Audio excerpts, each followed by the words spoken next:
les exercices, les études, les tableaux. Beaucoup de personnes se perdent dans ces trois catégories qui sont aussi importantes, qui sont très importantes pour progresser. Eh bien, nous allons voir ça dans cette vidéo.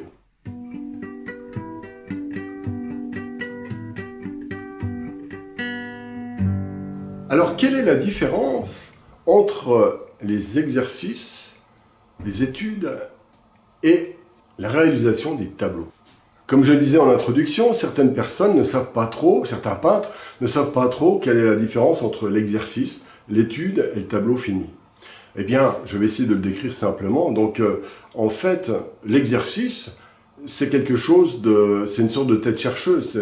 C'est-à-dire, c'est une manière d'aborder d'innombrables sujets dans le domaine de la peinture, le dessin, on peut varier les sujets, on peut varier les techniques, on peut varier la manière de dessiner, on peut faire des techniques mixtes, on expérimente tout. L'exercice est très important, surtout quand on est débutant. Voilà. L'exercice, c'est ce qui permet de peaufiner chacun des ingrédients sur lesquels nous allons nous appuyer ensuite. Les exercices ne sont pas trop appréciés par les peintres débutants qui préfèrent passer tout de suite à des études ou des tableaux. C'est à mon avis une erreur parce que l'exercice, c'est une approche informelle qui permet de comprendre bien dans le détail et dans la subtilité, dans l'énergie, d'innombrables ingrédients qu'on ne peut pas travailler autrement. Par exemple, si on veut apprendre à faire un portrait, il est stupide, quand on ne sait pas du tout dessiner, de commencer à vouloir faire un portrait complet. On peut faire par exemple un œil, ou si on veut faire une main, on peut faire un doigt, un ongle, des détails, le faire de différentes manières, au crayon, au pastel, des éléments que l'on peut maîtriser. Et à ce moment-là, chacun de ces ingrédients, en s'accumulant, en étant bien compris, vont former une espèce de trame sur laquelle on va pouvoir s'appuyer. Alors, l'exercice a pour but d'aller plus loin. Alors donc, nous arrivons au deuxième élément, qui est l'étude. Alors, l'étude, ce n'est pas un tableau individuel, dont je parlerai après. C'est avant tout un peu le prolongement de l'exercice, c'est-à-dire c'est entre l'exercice, qui est informel, qui est plein de petites choses, de choses qu'on met à la poubelle, pourquoi pas. Et puis le tableau qui a pour but d'être un aboutissement construit, solide, efficace, qui correspondent à notre sensibilité, qui correspondent à notre savoir-faire, qui correspondent à plein de choses. C'est une sorte de synthèse extrêmement importante. Par contre, l'étude, elle est un peu entre les deux. C'est-à-dire qu'avant d'attaquer des compositions complexes avec des éléments assez sophistiqués qui sont issus de notre imaginaire ou d'éléments qui sont choisis un peu complexes, je parlais, ça peut être un paysage, ça peut être des choses simples, mais des choses simples mais abouties, en allant loin dans le détail avec une espèce de cohérence. Voilà. Mais l'étude, elle est entre les deux, elle se situe dans une... on peut faire par exemple une étude, même si on est portraitiste, on peut dire, tiens, je vais faire une étude de paysage, je vais faire une étude de main. Alors, l'étude, ça va consister quand même à aller assez loin. Par exemple, si on fait une étude d'une main, on va quand même essayer de la faire de manière assez poussée. Alors, même si on est peintre à l'huile, on peut très bien décider de la faire au pastel, au fusain, etc. Vous comprenez? Mais on la pousse quand même jusqu'à un degré où la technique devient aboutie. En fait, l'étude permet d'aller, de pousser la technique de manière aboutie dans des éléments particuliers. Par exemple, on apprend à faire une main, on apprend à faire, mais on n'apprend pas juste en faisant le crowbar comme pour les exercices, mais en allant jusqu'au maximum de ce qu'on peut faire. Voilà. Mais ça ne constitue pas un tableau, ça constitue une somme d'informations. Ça peut être tout simplement la copie d'un maître. Alors ça aussi, ça peut être intéressant. On va prendre, un maître ancien, par exemple, on peut refaire le portrait d'un tableau de Léonard de Vinci, etc. Et donc on va apprendre, en fait, c'est une manière de réaliser et apprendre. Mais c'est complètement différent de l'exercice qui est une espèce de flux virevoltant de plein de choses. On peut faire 50 exercices à l'heure, pourquoi pas. Alors que l'étude, on va quand même en faire, je dirais, même si on fait une main, on va passer 1 heure, 1 heure et demie, hein, d'accord.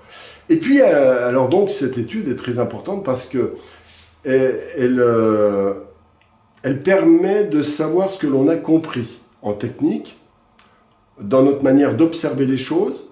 Et donc, c'est vraiment un acte d'humilité, quelque part. C'est une manière de dire « Ah, j'ai pas compris ça, il faut que j'aille loin pour le comprendre. » D'accord ? Donc, on passe par une série d'exercices, puis, par exemple, par une étude. Et puis, le tableau, c'est quelque chose de différent, c'est quelque chose d'abouti.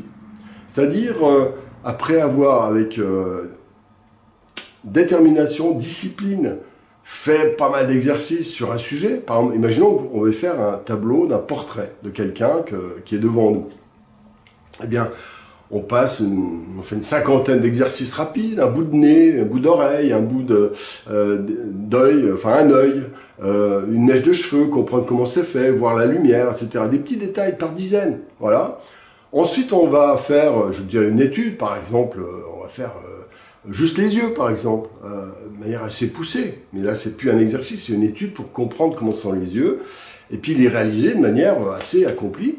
Et puis, ensuite, quand on est fort de ces expériences-là, on se dit, voilà, je me lance, je fais le tableau dans sa globalité. Alors, ce tableau englobe beaucoup plus de difficultés, parce qu'il n'y a pas que les yeux, hein, il y a les yeux, le nez, la bouche, donc ensuite il y a les lumières, il y a des choses à apporter, les effets de matière, donc on arrive à un degré où il faut faire un certain nombre de choix, et aussi s'abandonner à une espèce d'intuition, un moment présent. Alors, c'est là que je conseille de travailler d'après nature, mais même si le tableau lui-même n'est pas forcément réussi, l'attitude peut être réussie. On peut avoir une excellente attitude avec un tableau qui n'est pas impeccable, tant pis. Mais dans ce manque d'impeccabilité, on va comprendre nos manques. Et à travers ces manques, eh bien, nous allons pouvoir savoir ce qu'il faut travailler. Et dans ce cas-là, c'est très, très, très utile.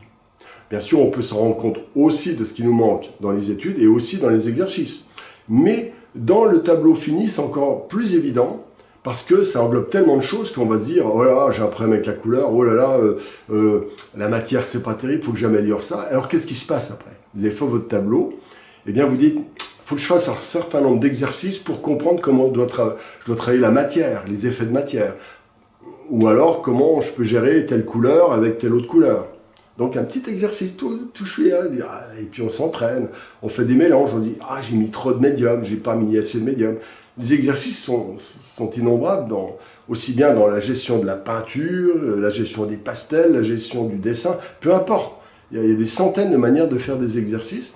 Eh bien, c'est quand vous avez fait ce tableau et que vous avez vu ses manques, que vous avez envie de faire des exercices, puis ensuite faire des études, et puis vous dites « Je recommence ». Mais chaque fois, vous allez recommencer. Mais vous n'êtes pas à tourner en rond. Vous tournez en rond, mais vu du dessus, on tourne en rond. Mais vu de côté, ça fait une spirale. À chaque fois, on monte d'un cran. Et c'est comme ça qu'on progresse. Donc c'est pour ça que ce lien entre l'exercice, l'étude et le tableau final est très important.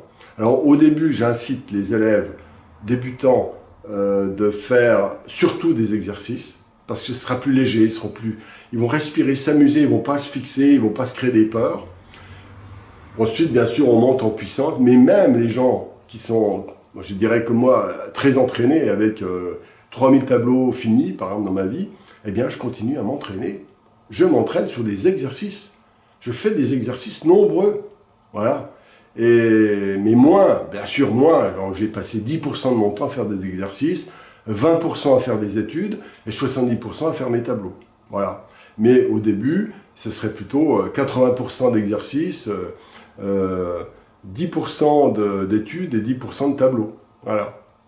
Bien, j'espère que j'étais clair. Alors, si vous avez apprécié cette vidéo, je disais, je vais le pouce bleu. Mais surtout, si vous voulez avoir accès à des formations gratuites, je vous invite à regarder les descriptions et vous pourrez vous inscrire pour avoir accès à plusieurs heures de vidéos gratuites sur différents sujets, dont certains qui vont sans doute vous intéresser. Bonne pratique!